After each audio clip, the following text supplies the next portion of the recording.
Oh, is he staying in here? He's all right, as long as he doesn't jump on you. He might sit here. Come on. Hello, welcome to UCal. My name's Jordan. Merry, Merry Christmas season. La, la, la.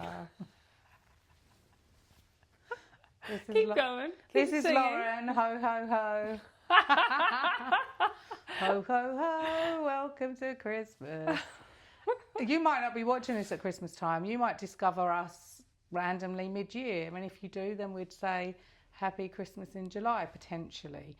Anyway, we talk over random topics. We have random topics in a teapot because we like tea. And Lauren's going to pick a topic now, aren't you, Lauren? Yeah. Yes, you are. Happy, happy Christmas. The Wetherspoons Game. I don't know anything about that. You spelt Wetherspoons wrong. I spelt Wetherspoons like... You hate spelling things wrong. Oh, no, I don't hate spelling things wrong because You. I think I'm potentially dyslexic, which is a story for another day. But I do struggle with missing apostrophes. If I knew how to spell it, I don't know how to spell it. I don't know what it is. No, but I don't know what it is. You don't know what a Wetherspoons is? So is it a Wetherspoons as in the place, like a pub? Yeah. Oh, okay. Like, yeah, I do know what Wetherspoons is.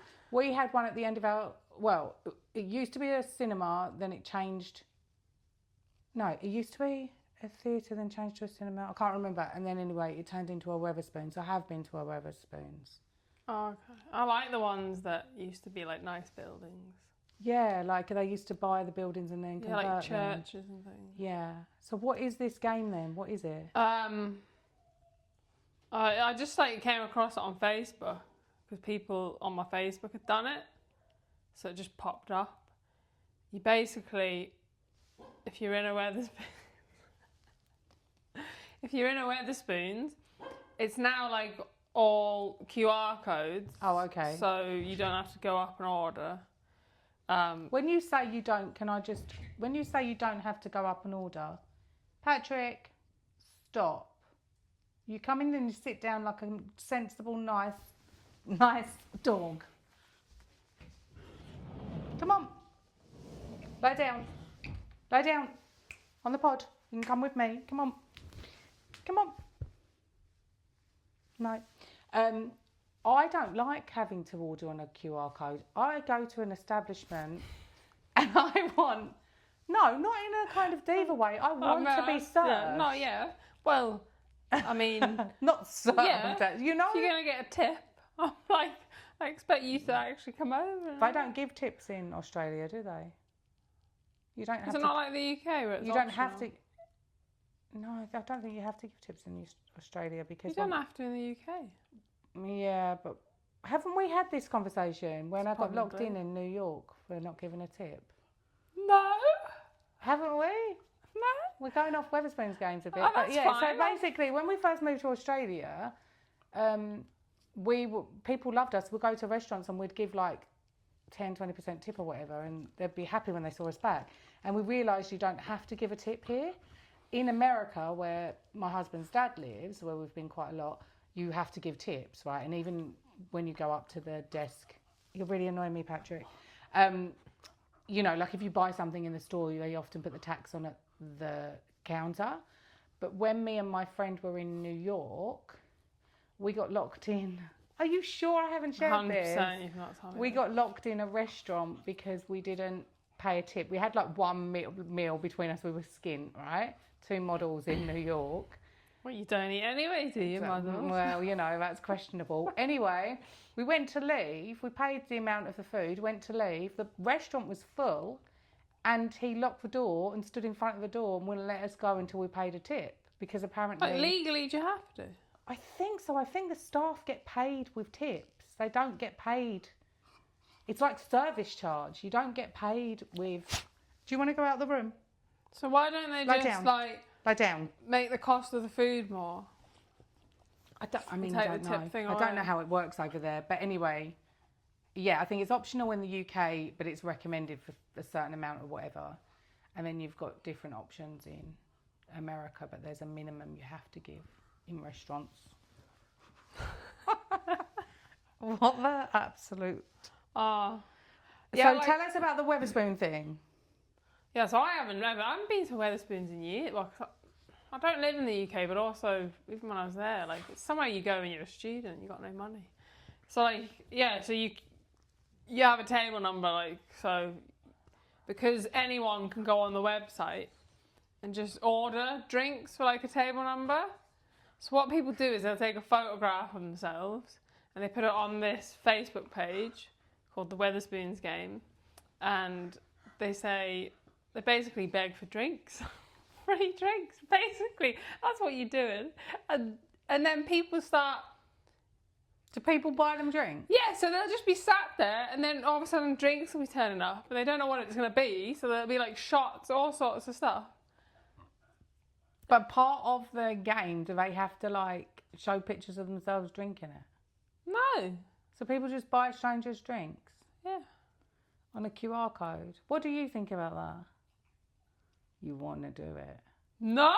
I'm like the complete opposite. I think it's really Jeppo. For those of you who are trying to decipher what Lauren has just said, I said Jeppo. And it's derogatory. Oh, I think I'm part gypsy. that's nice. You're not Irish, are you? I'm part Irish. I I'm a forgot. quarter I Irish. keep forgetting you keep telling me that. Oh my gosh. I feel like I should cut that out. Do you think he'll be okay with you sharing Yeah, you that? probably should cut that out. I will them cut getting that battered. We'll get that out. Okay, Wetherspoons Game. Yeah, I don't know how I feel about it. It's kind of like, is it just on Facebook? I don't know. I've never played it. One of my friends played it. Can you get your phone? Where's your phone? And it's over there. I'm not going. Oh. I don't know. I forgot to put it there. I don't know. I just think it's really like cheeky to ask strangers for drinks. I don't understand the purpose of it. I suppose To get free drinks. Is that the reason? It's not just like, oh, this is funny, it's different. No, I think it's literally just to get free drinks. I mean, would you want a random... What's funny about a random buying you a drink you haven't got a say in? I don't want Like, if I was on a table and someone did it and like a load of shots came over, I just wouldn't be drinking it and someone's just wasted their money. Yeah, this is quite relevant to some of the things we've spoken to on a previous episode, one about booze. So have a look at that. Can you pass me the teapot? I want a different topic. I don't like the Wetherspoons Game. I don't like it either, so stop doing it. Yeah, stop. Just go to work and earn some money and buy your own drink. Oh, no, that as well. Let's see what comes up. Oh, I don't know anything about this either. Oh, I'm so uncultured.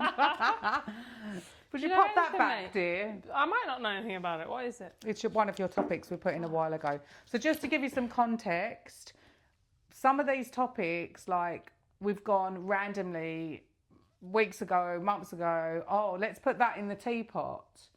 And like Lauren will come up with some topics, I will come up with some topics, but there'll be things that are topical, like that we've been chatting about, right? And then we forget. But this one is one that Lauren put in. Go on. Gentle parenting. Oh, another one. I'm like, I don't want to chat about. You don't want to chat about it? It's your bloody topic. I feel like I just offend everyone. Don't feel like that. It's true. This is a little bit what Lauren's All right. like. This is what I need my phone for because I don't know what the definition of gentle parenting is. Do you want to get up and then you can read it? The AI Googled version, search engine version, or definition of gentle parenting. You stay still now, Patrick. You're being good. What I will say is I don't like it. There you go. But how can you not like it when you don't know what you don't like if you don't know the definition? Settle down. Commit. Just people basically not being asked to be a parent and letting their kids do whatever they want. There you go. I said. No, you need to read the definition before you pass judgment. I like passing judgment. She does like passing judgment. Where I feel like you can't actually judge any parent. I just don't feel it's a space you can judge.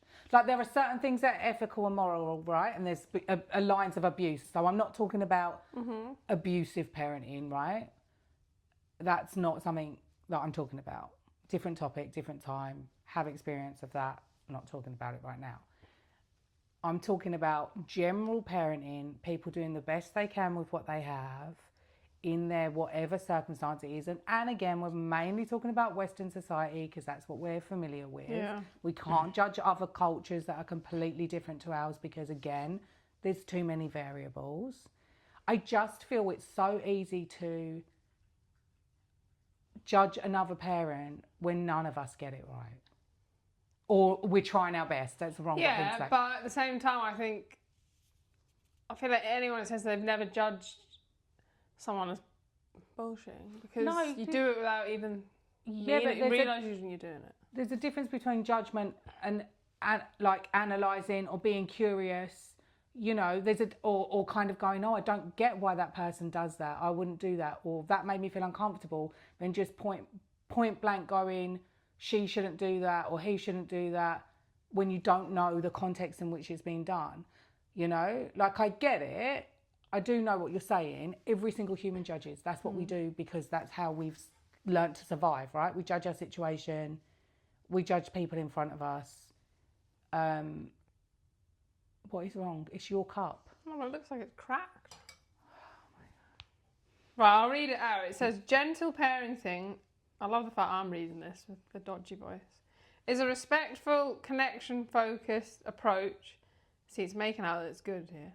That raises emotionally intelligent children, questionable, through empathy, understanding, and clear boundaries, focusing on teaching rather than punishing, and validating feelings. Oh, mate, I think I'm a gentle parent then. Do you know what? My daughter's idea of me shouting is basically the voice I'm doing now. That's Ocean's idea of me shouting. The way they've worded this, it sounds... So maybe it sounds really... It does sound nice. Where have you heard about gentle parenting? In schools. What, like other parents talking about it or... Teachers. I'm not going to name anyone's name. So, but do they know the true definition of what gentle parenting is? I mean, I feel like this is just... No, because I find that's a big issue in our society, right? A word gets morphed, the definition gets changed because everyone's gossiping about it or whatever. It's the same with feminism, which is another complete different topic. It's the same with equality. It's the same with any of those big topics that you talk about. People have like this strong view, but yet it's like, that's not actually what it means. Like if gentle parenting is what you've just described, then that is what I have aspired to be like for my children, because that's what I feel like they need as like I look at them as individual humans. I feel like that's what they have needed. For me to, or anyone to punish children that are emotionally intelligent or that are potentially atypical, it actually doesn't work. They see punishments in a completely different way. You have to explain your reasonings for making a decision. You can't just go to bed or don't do that or do, you know, you can't. You have to explain. They're human beings. You know, that's how I feel. Yeah, like when I've read that, it sounds quite like, it doesn't sound as bad, but... What did you I feel like you do need boundaries and stuff though.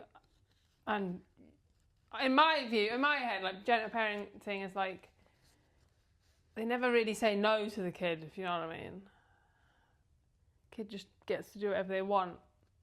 And then in the real world, that's just not normal. So then when they are in the real world, they struggle because all of a sudden there are rules in life.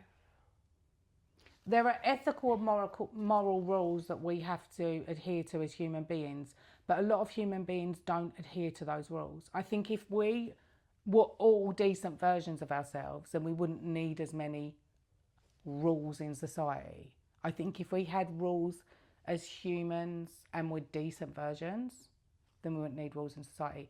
There is a part of me that feels like, obviously no is important, boundaries are important. It's a lot of what I teach or guide within my counselling, right? And it's a big topic. Boundaries are hugely important. I've been teaching my kids, they have to, if a door is closed in the house, they knock on the door, they wait for the other person to come in, especially because I've got that gender difference with my kids and the age difference, right? You knock on the door, you check, that is a boundary. If mum and dad are having a conversation and we're in a private space, you knock on the door or you say, excuse me, that's a boundary, right? So it's like, it depends what you look at boundaries. saying no is very important. However, I do also believe that it's okay to promote, if you are being kind and you are doing something that drives you and motivates you, you can do whatever you want. Like, I just think, why wouldn't you want to do whatever you wanted? Why wouldn't you want to promote? What do you mean, whatever you want? Like... Well, if you've not got a kid, like, for example, if you're teaching your children moral and ethics, they're not gonna, and you're promoting that you can be artistic, for example, they're not gonna then go and get a can of spray and graffiti something, vandalise something, right? They're not gonna graffiti someone's car, right? Mm-hmm. Because you're teaching them moral and ethics. But then you're saying, you can do whatever you want within a moral and ethics space. Does that make sense? Like, the rules, if the rules always sit within you be decent to yourself and others, and you always do something moral from a moral and ethical standpoint, then I think, do what you want. Because what you want is always going to be coming from a safe and pure place. That I know is idealistic, but that's how I would like to see my home. Would you never punish your kids then? I have. I don't know what punishment means. I don't mean like physically, obviously. Like, so punishment, so punishment, firstly, I struggle with the word a little bit, but punishment, like, you're not going on your iPad, hasn't worked for me. Because my kids are what you raise your eyebrows at, or emotionally intelligent. So they'll just be like, fine then, and they'll do something else that's still, like, they still act out in a way, but they'll also, some children see a punishment as real rejection. They don't understand, they don't see the links of why that's been taken away. So a lot of parents will say your kid's done something, like they've called someone a name, I don't know, or they've done something they're not supposed to at home. Mm-hmm. They will choose a so-called punishment that is completely unrelated. You know, like they'll go, you're not watching TV for a week. So the kid then sitting there going, how did doing that mean I can't watch TV for a week? And that's why the teaching bit comes in, because it has to be related, and parents have to stick to it. Like, if you are going to so-called punish or take some, withdraw a pleasure or whatever you want to call it, you can't then give it back to them 2 days later if you've said a week. Most people do, don't they? Also, it has to be balanced, right? So if you say to a kid, you're not allowed any sweets before dinner, and then they sneak a sweet and you're like really cross about that, whatever the thing is, first thing that's coming to my head, right? So then a kid sneaks a sweet and eats a sweet, right? And then you go, right, we're cancelling a holiday, right? It's like it's confusing for the child. Firstly, you're not going to cancel a holiday, but say, for example, you did. It's a tiny little thing a kid's done versus a massive thing. So I think when we're like overloaded parents, we tend to not understand those things. Like the fact that if you are going to withdraw something, it has to be in keeping with what they've done. That's why teaching them is better. Saying, go on, you give me, so you look very cross about this. No, I'm not cross. I'm just trying to, like... Well, what would you do? Give me an example, something that Aidan or Soph's done that you're allowed to share, that you would go, that's unacceptable. Not making their bed. I knew it was going to be something to do with clean up. Like, I don't care if my kids make their bed. I actually don't care if they make their bed. Yes, I encourage them to make their bed, and I say, look, if your friends are coming round... I wouldn't punish them for not making their bed. I would shout at them, though. That is a punishment, though, don't you see? Like, no, that's me raising... I don't mean, like, screaming at them. That's me changing the tone of my voice so they know not fair. I mean it. All right? I've heard you get cross with her for not making her bed. It's laziness. Over here. Is it laziness, though? Yeah. I don't necessarily think it's laziness. It could be all sorts. This is what I'm saying about context. It could be all sorts of reasons why she hasn't made her bed. Dawdling, not seeing the importance, like not caring about the way her room looks. Don't even think about it. Patrick, get down. But no, what? I don't know what they do. They're not really naughty because I punish them. Well, how do you punish them though? What would you say is? For Sophie, it's screen time. That works with her.